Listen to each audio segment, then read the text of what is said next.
দেশন ঠিক আছে বা তো ভিডিও রাইট না অনেকদিন পরে আমার গ্রামে আইছি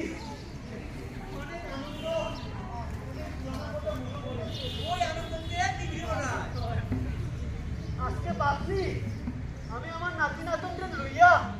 ও আমার গ্রাম আমার পাঠশালা আমার হাই স্কুল ও আমার খেলার মাঠটা দেখাই আমার নাতি নাতনদের লইয়া ওই হাই স্কুল পাঠশালা গ্রাম দেখাই আসো ওই রে ওই বুঝি বাবলু ওই রে তো এখন